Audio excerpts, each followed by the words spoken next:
Qué gozo poder saludarte. ¿Cómo estás? Espero que estés bien por la gracia del Señor. Te habla tu hermano en Cristo, Natanael Baloyes. Te hablo desde Colombia y tengo el placer, el privilegio de compartir contigo el comentario día por día de la lección número 4 de la escuela sabática. En este comentario vas a encontrar conceptos y aplicaciones diferentes con respecto a la teología que has escuchado durante quizá toda tu vida. Sin embargo, no lo hago con ánimo de destacar, ni tampoco de parecer diferente, sino con el propósito de compartir lo que yo creo que es la correcta interpretación de la palabra del Señor a la luz del amor que Cristo nos reveló cuando estuvo en la tierra y cuando murió y resucitó y ascendió al cielo.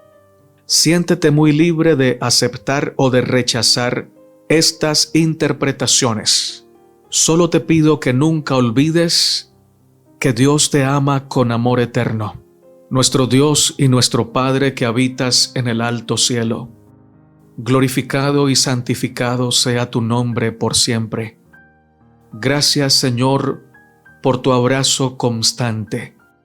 Gracias porque nunca nos has dejado y siempre estarás con nosotros. Ahora que vamos a estudiar tu palabra, te suplico que nos des humildad, sabiduría, discernimiento y tu guía, para que podamos entender lo que tú nos quieres enseñar y poder por tu gracia obedecer tu voluntad. Oramos en el nombre de Jesús. Amén, Señor. La lección de esta semana tiene como título El diluvio. Vamos a leer el texto clave. Mas como en los días de Noé, así será la venida del Hijo del Hombre. Mateo 24:37. La Biblia hace una declaración profundamente triste sobre los días de Noé.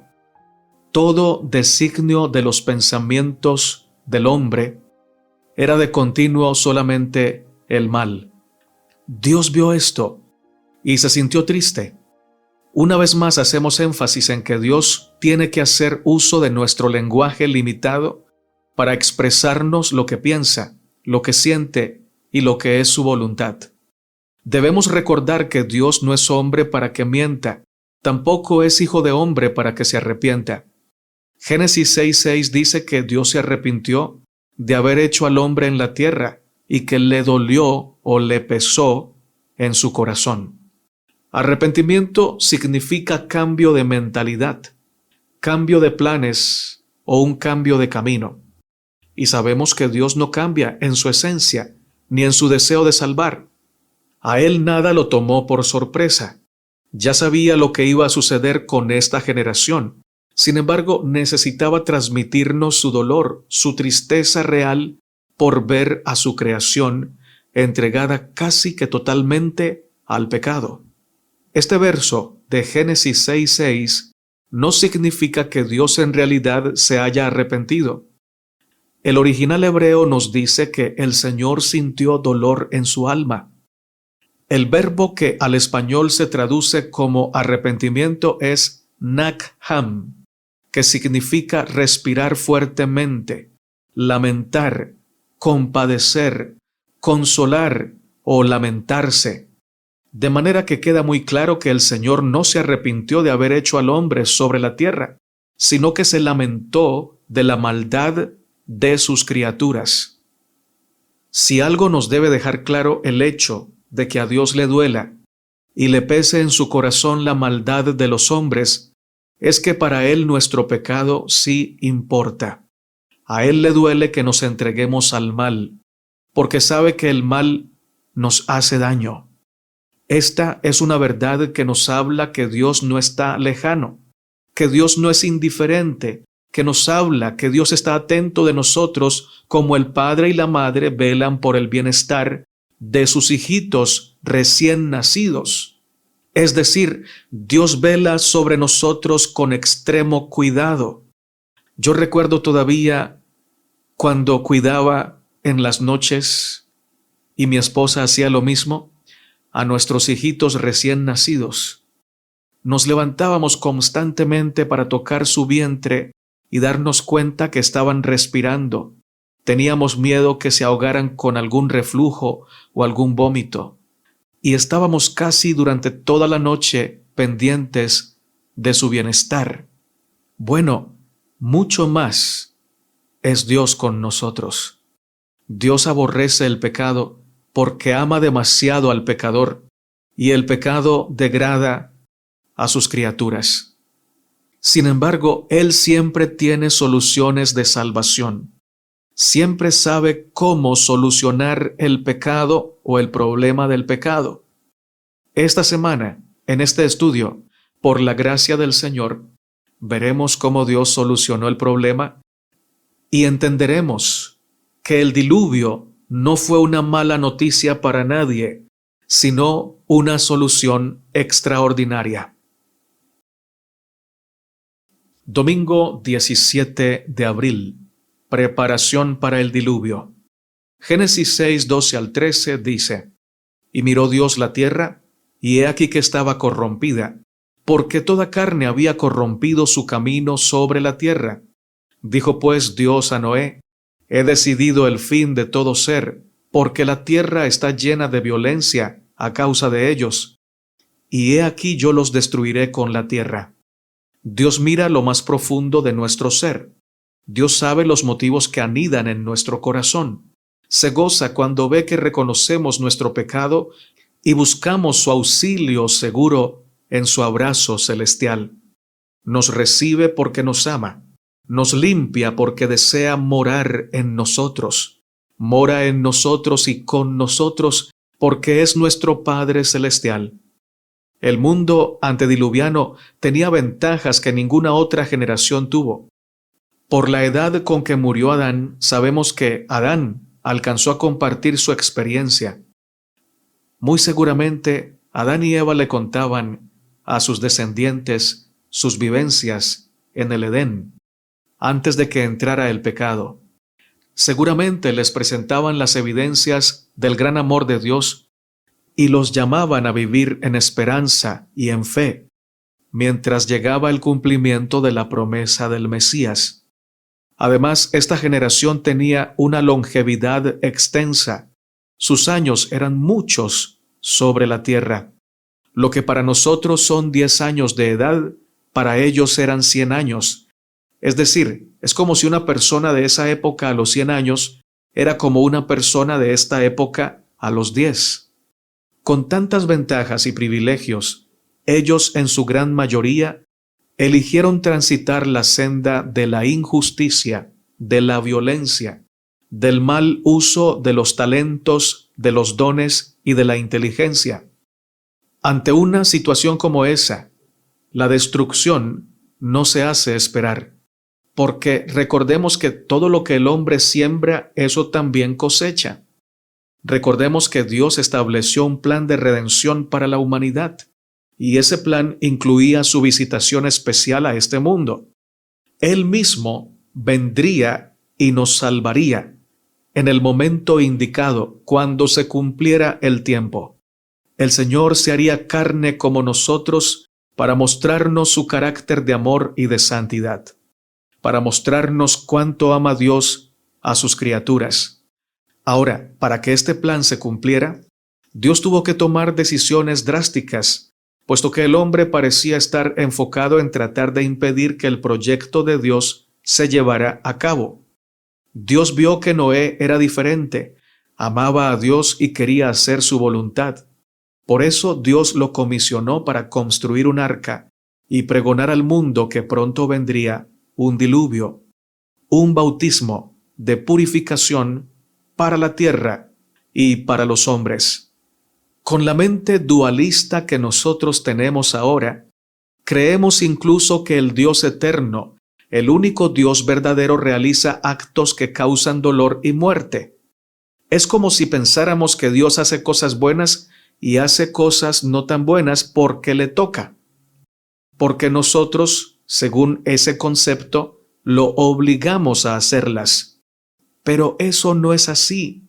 Dios no conoce el mal por experiencia. Dios no hace lo que nos pide que no hagamos.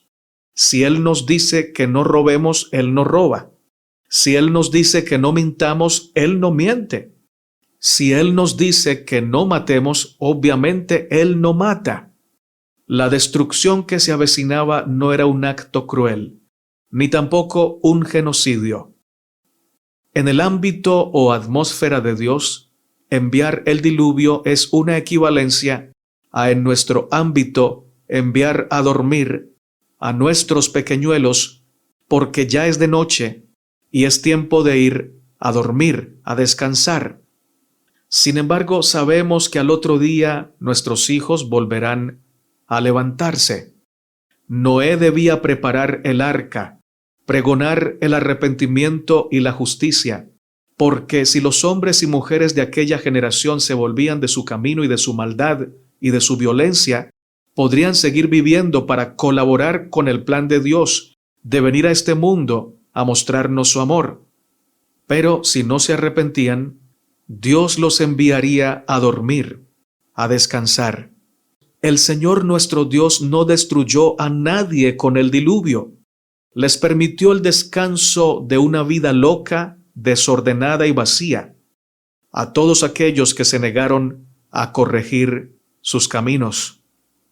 Nótese que a todos ellos les dio larga vida, les dio salud, les dio un mundo hermoso, les permitió vivir por mucho tiempo y luego les dice, bueno, ustedes no quieren participar en mi plan de salvación, en mi proyecto de traer a mi hijo a la tierra, entonces respeto su decisión y ahora o por ahora los envío a dormir, al descanso. Y el Señor envía un diluvio y con ese diluvio no martiriza, no maltrata a la humanidad. Yo creo firmemente que antes que alguien se ahogara con esas aguas, el Señor les retiró el aliento. Repito, los envió a descansar, no los torturó, no los ahogó, no se deleita el Señor en ver sufrir a ninguna criatura. Si hay alguien en el universo que se duele con el dolor ajeno, ese es nuestro Dios, y por tanto no provoca el dolor. Siempre tratará de evitarlo. Y cuando ya el hombre no quiera seguir el plan de Dios de manera rotunda y total, el Señor sencillamente le retira el aliento, como en el caso del diluvio, y creo que pasó lo mismo en el caso de Sodoma y Gomorra. Sin embargo, todos sabemos por lo que dice Apocalipsis 20 que los antediluvianos y los de Sodoma y Gomorra y todos los pueblos que murieron en el Antiguo Testamento se volverán a levantar. Dios los va a resucitar, no para maltratarlos, no para quemarlos, no para humillarlos, sino para trabajar en sus corazones y lograr el arrepentimiento genuino de cada criatura en el lago de fuego, un lago de fuego que será de bendición, un lago de fuego que purificará, que transformará y que ayudará a los empedernidos en el pecado a ver lo que no vieron cuando estuvieron en esta tierra. Oh, cuán grande es el amor de Dios. Ellos volverán a levantarse en el día del juicio final para ser corregidos, lavados y limpiados, porque Dios no necesita matar a sus criaturas.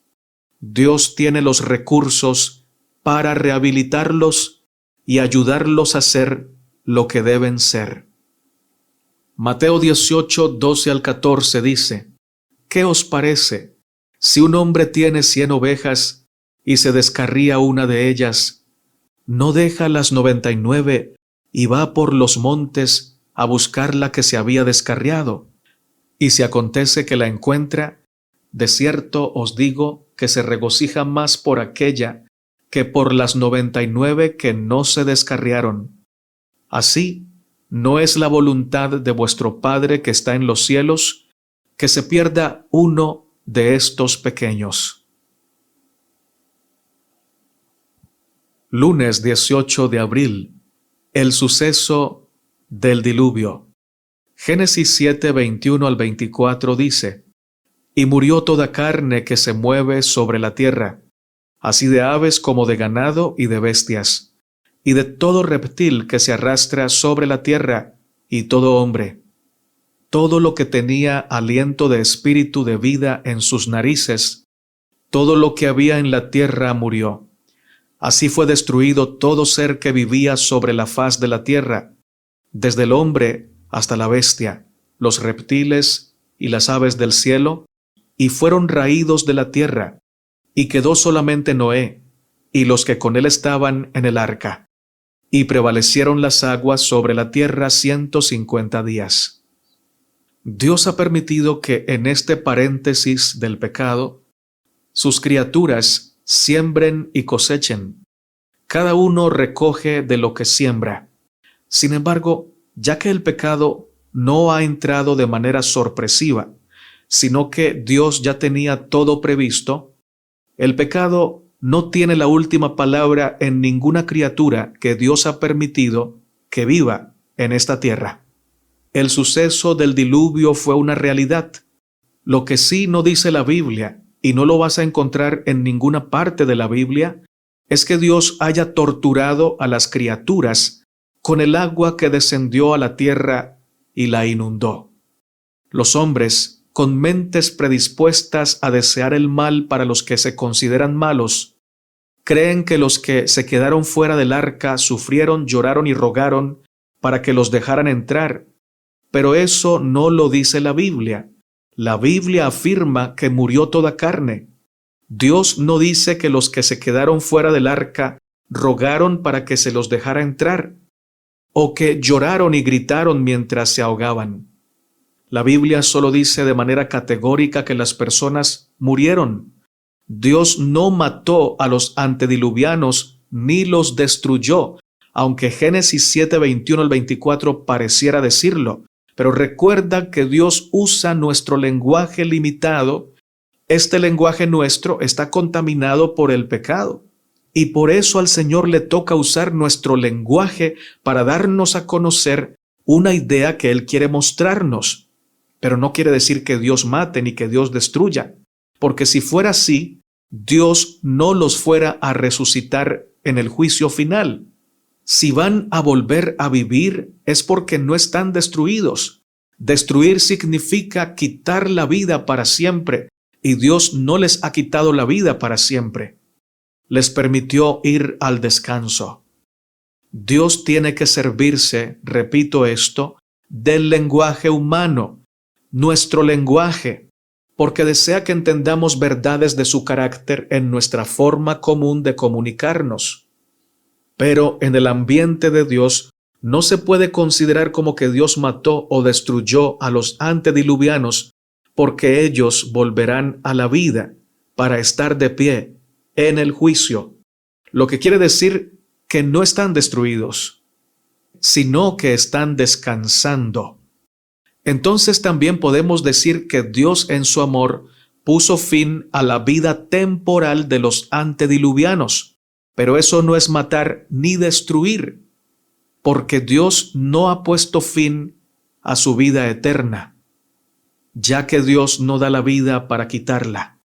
Y alguien podría decir que Dios no puede levantar en el juicio a los antediluvianos para que vivan eternamente, porque ellos no van a querer cambiar.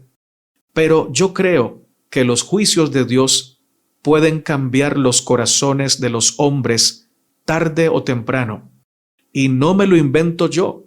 Lo dice Apocalipsis 15:4, que cuando los juicios de Dios son manifestados, todas las naciones proceden a glorificarlo, a adorarlo. Es posible que muchos antediluvianos en el mismo juicio del diluvio hayan mirado al cielo y hayan dicho cuán arrogantes fuimos. Cuánto pecado practicamos, y en ese momento último de su último aliento haya comenzado su reflexión, y en el juicio final su reflexión sobre el pecado, su arrepentimiento genuino se lleve a cabo totalmente. Por ejemplo, Nabucodonosor era arrogante era cruel, lleno de maldad y de orgullo. Fue uno de los reyes del Antiguo Testamento que más practicó la maldad y la tortura y la crueldad. Él no tenía misericordia al conquistar a toda nación, a toda tribu, a todo aquello que se atravesaba en su camino. Sin embargo, bajo el juicio de Dios, durante 7 años, su mente fue renovada, él fue purificado. Dios sabe cómo conquistar los corazones de sus criaturas. Dios sabe cómo dar sanidad aún a los corazones más enfermos por la rebelión. Dios no tiene sed de venganza, sino sed de justicia, anhelo de salvación para todos, y lo va a lograr. No hay nada imposible para nuestro Dios. Lo que los antediluvianos no quisieron aprender en su vida temporal, en esta tierra, podrán aprenderlo en el lago de fuego, a donde serán lanzados en el juicio final. Pero ojo, cuidado, no dejes o no permitamos que nuestra mente adoctrinada con la venganza se imagine que el lago de fuego es para torturar, destruir y pagar mal por mal. No, no y no. El lago de fuego no es un lugar de tormento cruel. No es tortura merecida. Dios no trata jamás al hombre como lo merece, sino como el hombre necesita ser tratado. Dios, hermanos y hermanas, no odia a los antediluvianos. Sí, Dios los ama con amor eterno. Y porque los ama, no los va a destruir, ni los va a torturar, los va a purificar porque puede hacerlo y porque lo quiere hacer. Piensa en esto. Si un solo carbón del altar de Dios purificó al profeta Isaías, que se reconoció pecador e indigno, ¿qué podrá hacer el lago de fuego con los impíos que sean lanzados allí? Respuesta: no los va a destruir, sino que los va a reconciliar. Les va a dar perdón, liberación y salvación eterna. Segunda de Pedro 3:9-10 dice: el Señor no retarda su promesa, según algunos la tienen por tardanza, sino que es paciente para con nosotros, no queriendo que ninguno perezca, sino que todos procedan al arrepentimiento. Pero el día del Señor vendrá como ladrón en la noche, en el cual los cielos pasarán con grande estruendo, y los elementos ardiendo serán deshechos, y la tierra y las obras que en ella hay serán quemadas. Qué interesante que Pedro dice que las obras que hay en la tierra serán quemadas, lo cual debe llamar nuestra atención, de que lo que Dios busca quemar no es a sus criaturas, sino a sus obras.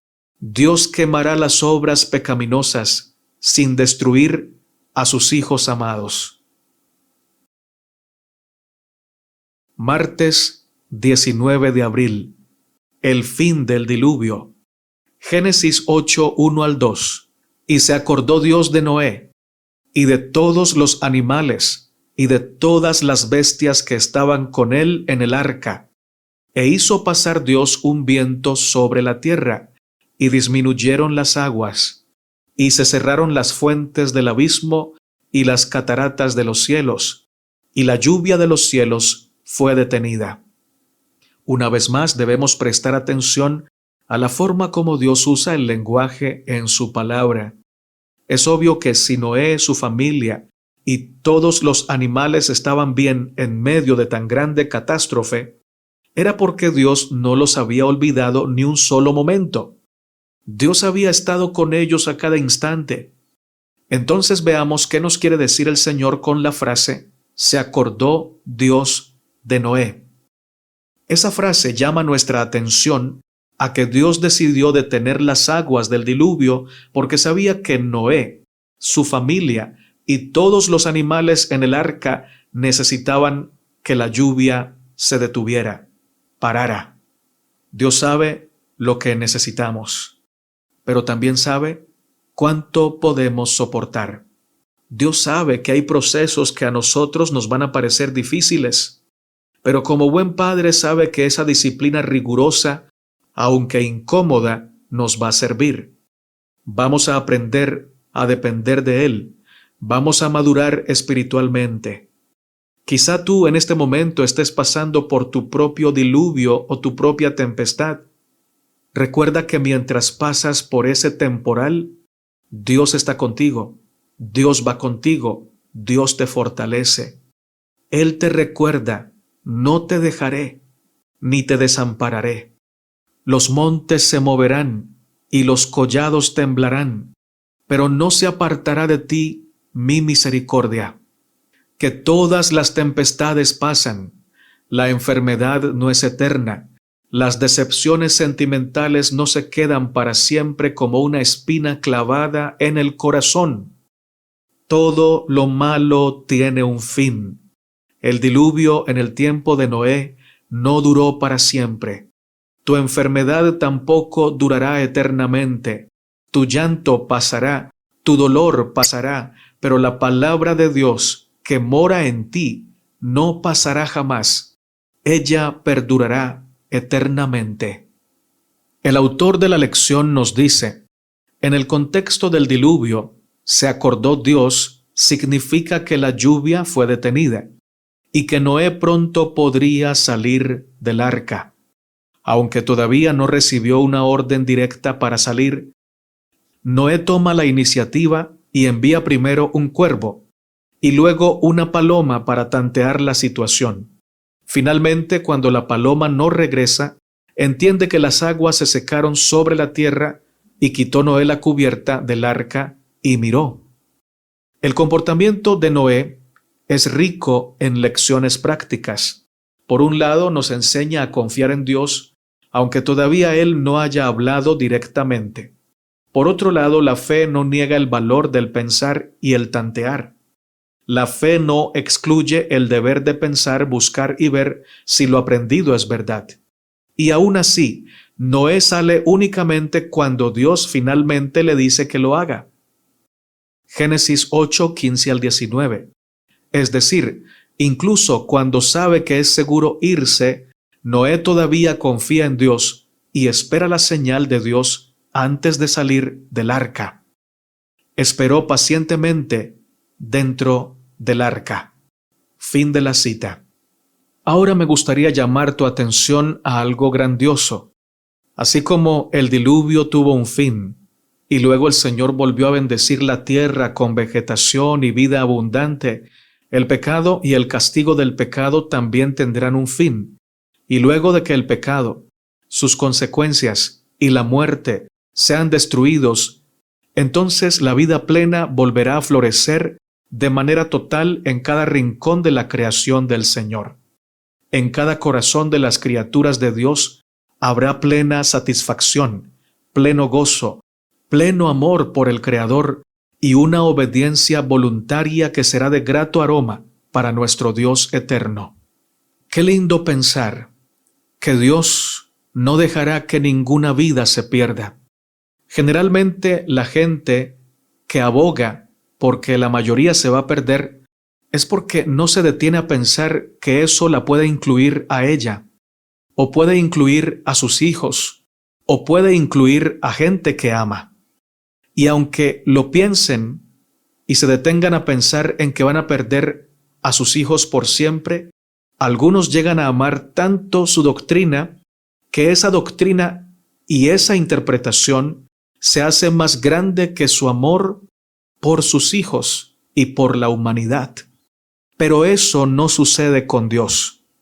Dios ama tanto a cada criatura que no permitirá que el pecado tenga la última palabra en ninguna vida. Dios no quiere estar en el cielo si falta uno solo. Lo sé porque Él mismo lo dijo. No es su voluntad que se pierda ninguno de estos pequeñitos.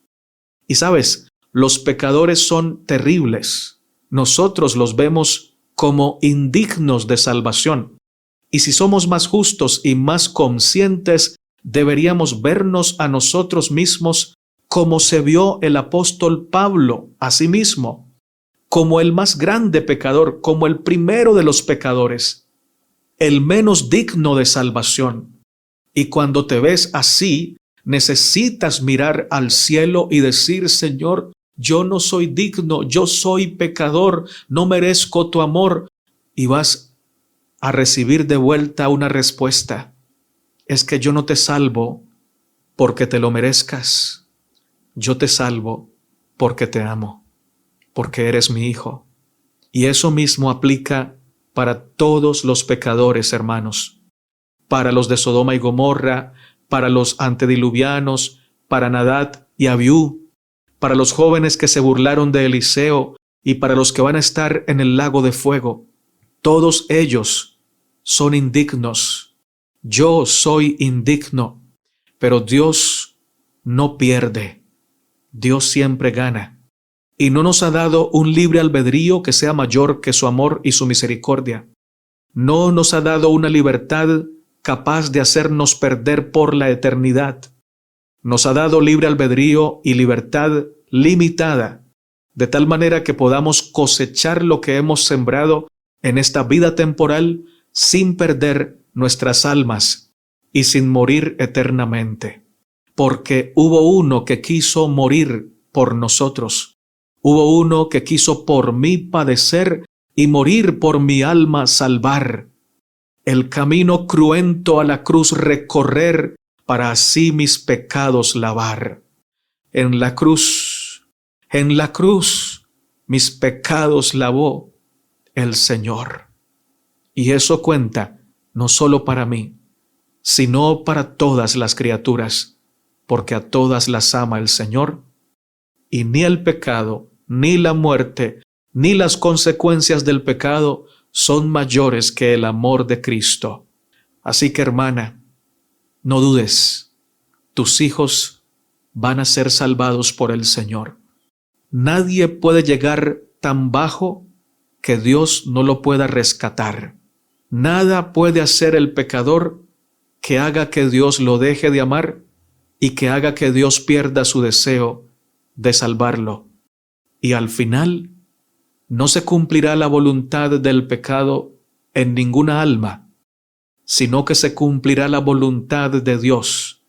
Y la voluntad de Dios es que todos los hombres se arrepientan y vengan al conocimiento de la verdad. Dios triunfará. El amor siempre prevalece. Miércoles 20 de abril. El pacto, primera parte. Génesis 6:18 dice: Mas estableceré mi pacto contigo, y entrarás en el arca tú, tus hijos, tu mujer, y las mujeres de tus hijos contigo. El comentarista bíblico Matthew Henry dice: este es el primer lugar de la Biblia en que se halla la palabra pacto. Parece significar primero el acuerdo de providencia, que el curso de la naturaleza continuará hasta el fin del tiempo. Segundo, el pacto de gracia, en que Dios será el Dios de Noé, y que de su simiente Dios tomará un pueblo para sí. Dios dio órdenes a Noé para que hiciera un arca. Esta arca era como el casco de un navío, adecuado para flotar sobre las aguas. Era muy grande, la mitad del tamaño de la Catedral de San Pablo en Londres, Inglaterra, y podría contener más de 18 de las naves más grandes usadas en nuestro tiempo. Dios hubiera podido salvar a Noé sin ponerlo a pasar trabajos, dolores ni problemas, pero lo empleó para construir lo que iba a ser el medio de preservarlo, para prueba de su fe y su obediencia. La providencia y la gracia de Dios poseen y coronan al obediente y diligente. Dios dio a Noé órdenes específicas sobre cómo hacer el arca, que por tanto no podían sino ser perfectas para su propio propósito. Dios prometió a Noé que él y su familia serían mantenidos vivos en el arca. Probablemente nosotros y nuestras familias tengamos el beneficio de lo que hacemos por obediencia a Dios. La piedad de los padres hereda o transmite bien a sus hijos en esta vida y los encamina más por la senda de la vida eterna. Fin de la cita. Génesis 8, 20 al 22 nos dice: Y edificó Noé un altar a Jehová, y tomó de todo animal limpio y de toda ave limpia, y ofreció holocausto en el altar. Y percibió Jehová olor grato, y dijo Jehová en su corazón: No volveré más a maldecir la tierra por causa del hombre, porque el intento del corazón del hombre es malo desde su juventud. Ni volveré más a destruir a todo ser viviente como he hecho. Mientras la tierra permanezca, no cesarán la sementera y la siega, el frío y el calor, el verano y el invierno, y el día y la noche. El comentarista bíblico Matthew Henry aporta el siguiente comentario: Noé ahora iba a salir a un mundo desolado, donde uno hubiera podido pensar, su primera preocupación debiera ser edificar una casa para él, para su familia, pero empieza con un altar para Dios. Empieza bien quien empieza con Dios. Aunque el ganado de Noé era poco y salvado con gran cuidado y trabajo, él no se quejó para servir de ello a Dios. Servir a Dios con lo poco que tenemos es la manera de hacerlo crecer. Nunca debemos pensar que es desperdicio aquello con que honramos a Dios. La primera cosa hecha en el nuevo mundo fue un acto de adoración. Ahora tenemos que expresar nuestro agradecimiento, no con holocaustos, sino con alabanza, devociones y conversaciones piadosas. Dios se sintió bien agradado con lo que Noé hizo. La carne quemada no puede agradar más a Dios que la sangre de toros y machos cabríos, salvo como tipo del sacrificio de Cristo y como expresión de la fe y la consagración humilde de Noé a Dios. El diluvio eliminó la raza de hombres malos, pero no quitó el pecado de la naturaleza del hombre, que siendo concebido y nacido en pecado, piensa, imagina y ama la maldad aún desde su juventud, y tanto antes como después del diluvio. Pero Dios por gracia declaró que nunca anegaría de nuevo al mundo. Mientras permanezca la tierra y el hombre en ella, habrá verano e invierno. Es claro que esta tierra no va a permanecer para siempre. En breve debe ser quemada junto con todas las obras de ella. Y veremos nuevos cielos y una nueva tierra, cuando todas estas cosas sean deshechas.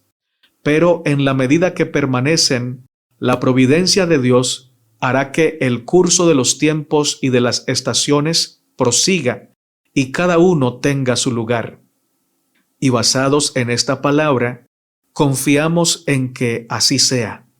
Vemos que se cumplen las promesas de Dios a las criaturas y podemos inferir que de la misma manera serán cumplidas sus promesas a todos los creyentes.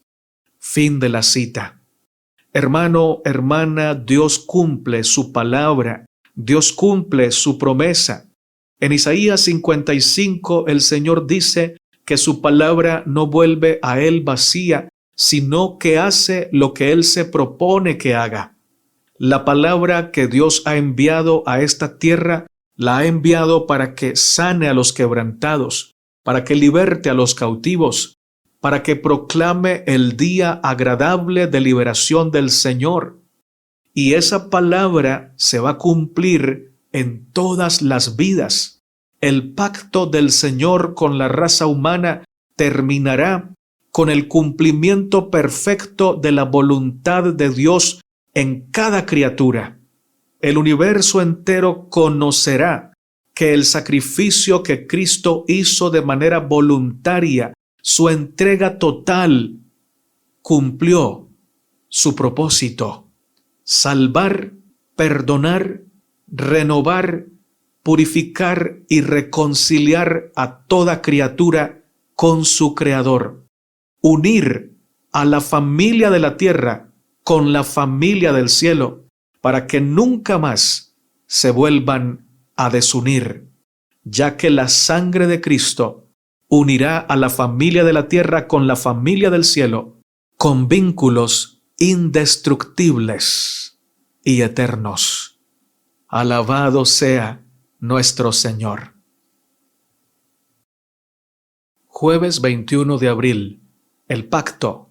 Segunda parte. Génesis 9, 1 al 2 dice: Bendijo Dios a Noé y a sus hijos, y les dijo: Fructificad y multiplicaos, llenad la tierra. El temor y el miedo de vosotros estarán sobre todo animal de la tierra, y sobre toda ave de los cielos, en todo lo que se mueva sobre la tierra, y en todos los peces del mar. En vuestra mano son entregados.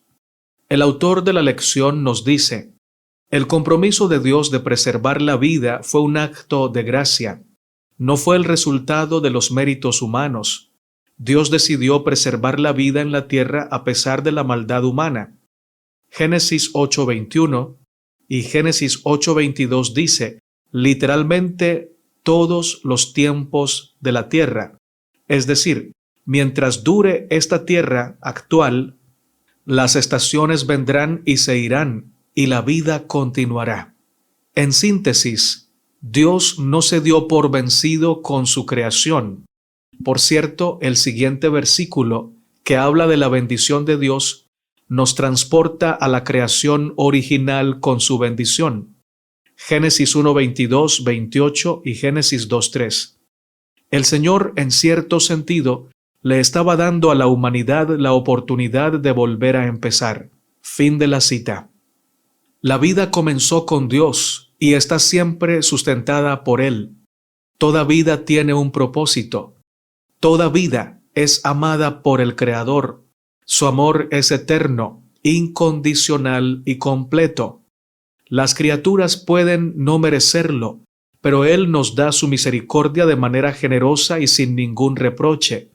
Es decir, nunca nos saca en cara su amor y fidelidad.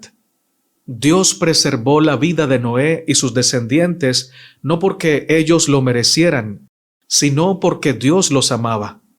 Por otro lado, Noé tenía el deseo de responder de manera positiva y leal al amor de Dios, y eso le permitía vivir en el centro de la voluntad del Señor.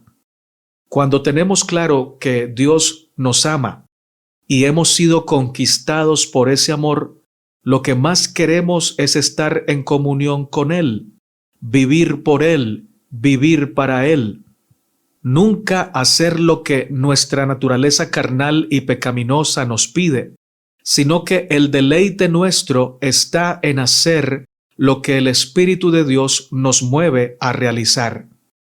A través de Noé y su descendencia, Dios quería volver a poblar la tierra, y del linaje de Sem, hijo de Noé, finalmente nacería Abraham, de quien se dice que fue el padre de Israel, pueblo del cual nacería el Mesías, y a través del cual Dios bendeciría a todas las familias de la tierra.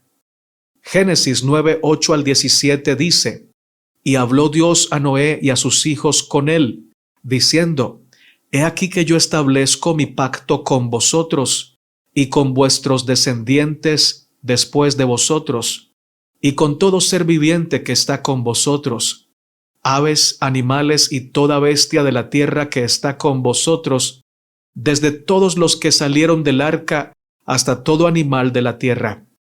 Estableceré mi pacto con vosotros y no exterminaré ya más toda carne con aguas del diluvio, ni habrá más diluvio para destruir la tierra.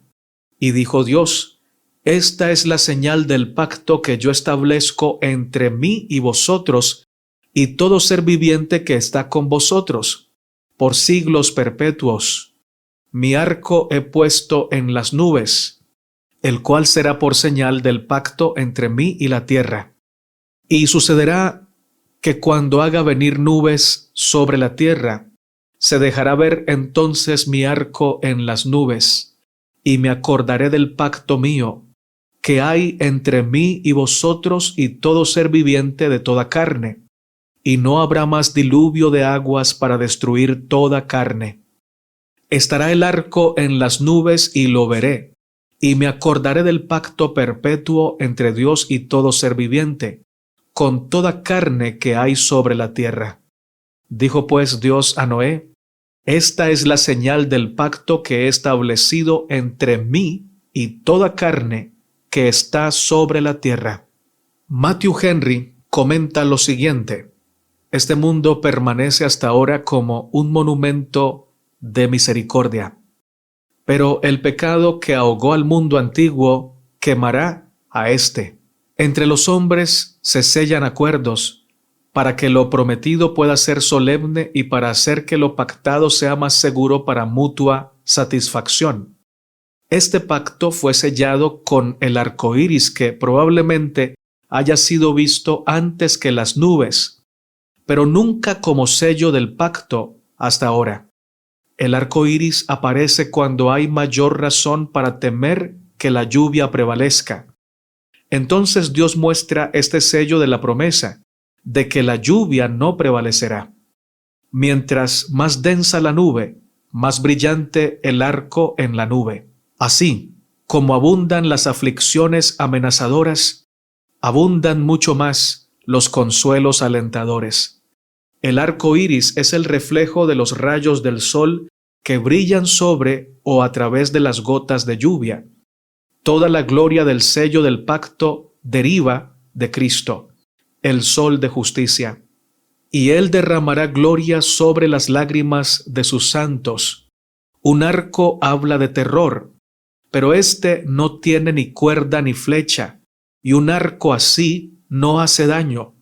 Es un arco, pero está dirigido hacia arriba, no hacia la tierra, pues los sellos del pacto tienen la intención de consolar y no de aterrar. Como Dios mira el arco para recordar el pacto, así nosotros debemos tener presente el pacto con fe y gratitud. Sin revelación, no pudiera ser conocida esta bondadosa seguridad, y sin fe no sería útil para nosotros, y así es tocante a los peligros aún mayores, a que todos están expuestos, y en cuanto al nuevo pacto, con sus bendiciones. Fin de la cita. Hermanos, hay algo muy importante con el pacto, y es que no fue Noé el que dijo: Señor, hagamos un pacto, hagamos un trato. Fue Dios el que hizo el pacto con Noé. Fue Dios el que se comprometió a manifestar su misericordia. Dios sabe que la raza humana tiende a recordar lo malo más que lo bueno, y sabía que la raza humana iba a quedar con temor a la lluvia, a menos que Él prometiera que en su misericordia jamás permitiría que un diluvio volviera a destruir la tierra. Así, cuando llueve muy fuerte, los hombres podemos recordar el pacto y la promesa de Dios de que jamás volverá a destruir la tierra con un diluvio.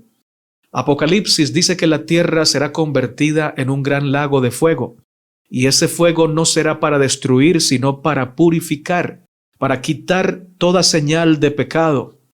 Y así como con la tierra, Dios hará con las criaturas. Dios no va a destruir el planeta Tierra, sencillamente con su fuego lo va a purificar. De la misma manera, Dios no va a destruir a los hombres, sino que con su fuego los va a purificar. Así como va a quitar toda seña, toda marca de pecado del planeta Tierra para luego volver a crear en él un nuevo planeta, una nueva creación, así también hará con cada criatura lanzada al lago de fuego. La purificará, quitará toda marca del pecado, toda vanidad, todo egoísmo, toda mancha, para volver a crear en ellos su imagen, porque Él es un Dios de amor y Él no quiere perder a nadie y no va a perder a nadie. Gloria a su nombre por siempre. Gracias al pacto de misericordia del Señor. Toda la tierra será llena del conocimiento de la gloria del Señor, como las aguas cubren el mar. Y toda criatura doblará su rodilla y confesará con su lengua que Dios es amor, que Dios es justo, y todos lo adoraremos por su gran misericordia. Viernes 22 de abril, para estudiar y meditar. Lucas 4, 17 al 19 dice: Y se le dio el libro del profeta Isaías, y habiendo abierto el libro, halló el lugar donde estaba escrito: El Espíritu del Señor está sobre mí, por cuanto me ha ungido para dar buenas nuevas a los pobres, me ha enviado a sanar a los quebrantados de corazón, a pregonar libertad a los cautivos y vista a los ciegos, a poner en libertad a los oprimidos, a predicar el año agradable del Señor. Jesús es el testigo fiel y verdadero. ¿Sabías que este pasaje que acabamos de leer está en Isaías 61, 1 al 3? Sin embargo, el Señor no cita el pasaje completo. Se detiene justo antes de leer lo que sigue, que es proclamar el día de la venganza del Dios nuestro. ¿Por qué el Señor Jesucristo se detuvo y no leyó esta parte? ¿Por qué prácticamente presentó un pasaje incompleto y providencialmente decidió no leer esa frase, el día de venganza del Dios nuestro? La respuesta la dio el mismo Señor Jesús. En Lucas 9, 54 al 56, dijo: Viendo esto, sus discípulos Jacobo y Juan dijeron: Señor, ¿quieres que mandemos que descienda fuego del cielo como hizo Elías y los consuma? Entonces, volviéndose él, los reprendió, diciendo: Vosotros no sabéis de qué espíritu sois, porque el Hijo del Hombre no ha venido para perder las almas de los hombres, sino para salvarlas. Y se fueron a otra aldea. Oh mis hermanos y mis hermanas, la misión del Señor no es destruir. Nunca ha estado en su corazón el deseo de destruir a nadie, y el Padre nuestro nos dice que el deseo del Señor se cumplirá. Dice: hágase tu voluntad en el cielo como en la tierra. La voluntad de Dios es que su carácter sea glorificado, que sea conocido en su perfecto significado. Y su carácter es glorificado cuando los hombres y mujeres ven a Jesús, ven su amor, ven su sacrificio abnegado. Esto los hace glorificar el nombre del Padre Celestial. El Señor no se venga de sus enemigos usando su poder para exterminarlos, sino usando su poder para sanar la lepra de sus pecados, el cáncer de su maldad, las divisiones que han causado su egoísmo y su vanidad. Dios no te quiere destruir. Dios te quiere libertar. Y eso, que es una gran verdad contigo y para ti, es también una gran verdad para cada persona que ha vivido o que vive en este planeta. Dios no ve a Hitler como alguien odioso. Dios no ve a ningún presidente perverso como alguien a quien Él desea destruir, sino como a un hijo a quien quiere sanar y liberar. Hitler, Putin, tienen esperanza, tanto como tú y tanto como aquellos que han sido tratados injustamente por ellos, por ti y por mí. Nosotros nos indignamos fácilmente con los impíos y con los malvados. No podemos ver un fin diferente para ellos que no sea el acto de ser quemados, para que así sintamos que se hizo justicia. Pero Dios los ve como un padre, no como un juez severo y sin misericordia. Un padre o madre buenos siempre tienen piedad de sus hijos, por más perversos que sean. ¿Cuánto más nuestro Dios? Algunos me han preguntado, pero ¿cómo Dios podría hacer justicia si al final salva a todos? Y yo pregunto también, ¿y cómo Dios podría hacer justicia en tu vida si al final te lleva al cielo? Tú también mereces la muerte. Yo también merezco la muerte. ¿Y por qué nos va a llevar al cielo? La respuesta, porque hemos aceptado a Jesús. Y en Jesús se cumple nuestra justicia. Cristo es nuestra justicia. Para que haya justicia no tiene que haber muerte, porque ya Cristo murió en lugar de cada pecador. Así que la respuesta a la pregunta ¿cómo hay justicia si al final Dios salva a todos? Se responde de la misma manera. Por la muerte de Cristo se cumplió con toda justicia. Cristo murió en mi lugar, pero también en lugar de todos los pecadores. Y dirás, pero es que no todos creen. Y es cierto, ahora no todos creen, pero un día todos creerán. Cuando Dios realice su obra de purificación, de quitar las vendas o el velo de los ojos que impiden o impide que la mayoría comprenda lo que Dios ha hecho por cada criatura. No es que la gente no quiera comprender, es que la gente no puede comprender porque el pecado los ha cegado. Pero el Señor quitará ese efecto del pecado para que todas las criaturas puedan ver su amor y puedan comprender su salvación. Mira, por ejemplo, en la cruz, mientras Cristo moría, todos los que estaban alrededor estaban burlándose. Otros, una minoría, estaban tristes y en vez de agradecer lo que estaba pasando allí, porque Cristo estaba muriendo en nuestro lugar para consumar la salvación, entregando su vida de manera voluntaria para que el hombre vea lo que Dios está dispuesto a hacer para salvarlo, los que creían en Cristo no comprendían esto y estaban tristes, pensando que la cruz era la peor noticia, cuando era la mejor noticia. ¿Por qué no comprendieron? Y solo uno comprendió la magnitud del sacrificio que fue el ladrón en la cruz. A ese el Espíritu Santo le quitó la venda de los ojos, el velo, y pudo ver que ese sacrificio era para bendición y clamó, acuérdate de mí cuando vengas en tu reino. Pero los demás no lo comprendieron. Lo que quiere decir que aunque muchos vean a Cristo en la cruz, eso no es evidencia o no es garantía de que comprendan lo que Él está haciendo. Por eso es que Él dice, perdónalos porque no saben lo que hacen. No comprenden lo que está pasando. Oh, pero cuando el Señor quite la venda o el velo que impide que el pecador vea su luz y su gloria en su sacrificio, todas las criaturas comprenderán.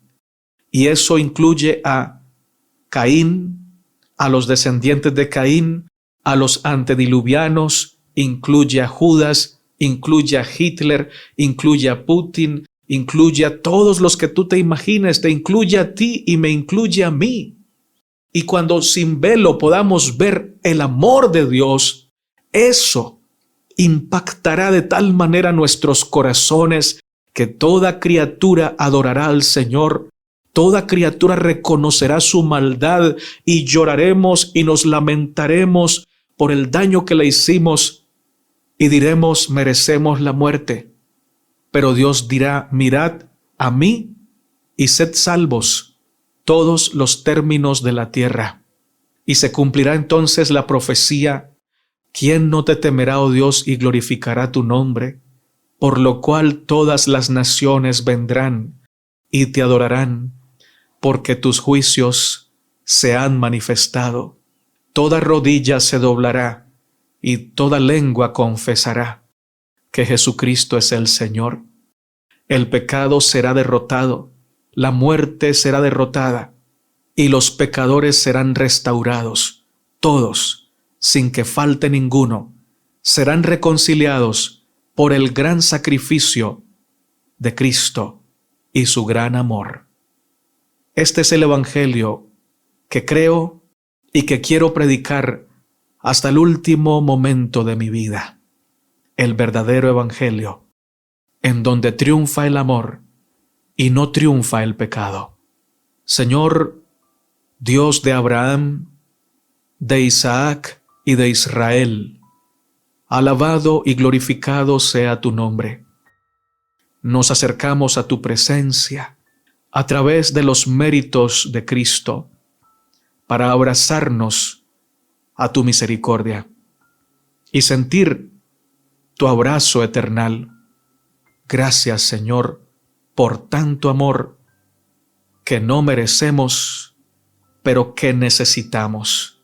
Gracias por la esperanza que ha surgido en nuestra mente y en nuestro corazón al ver la magnitud y la grandeza del sacrificio hecho en nuestro favor, no porque el Padre exigiera sangre, no porque el Padre exigiera sacrificio, sino porque Dios decidió mostrarle a la humanidad en qué consiste el amor. Dar su vida para que otros vivan y morir la muerte para destruir a la muerte. Gracias porque podemos tener esperanza de que podremos estar en el cielo contigo sin que falte ninguno de nuestros amados allí. Gracias porque esto fue logrado por ti. Señor, que al conocer esta gran verdad, nuestro anhelo no sea salir a pecar, sino vivir para gloria de tu nombre, obedeciendo no como obedece el esclavo, sino como obedece el Hijo amado y obediente, por amor, por gratitud, por lealtad y con gozo supremo. Oramos en el nombre de Jesús. Amén, Señor. Hermano y hermana, recuerda que eres muy amado y muy amada por el Señor. Dios te ama con amor eterno. Maranata.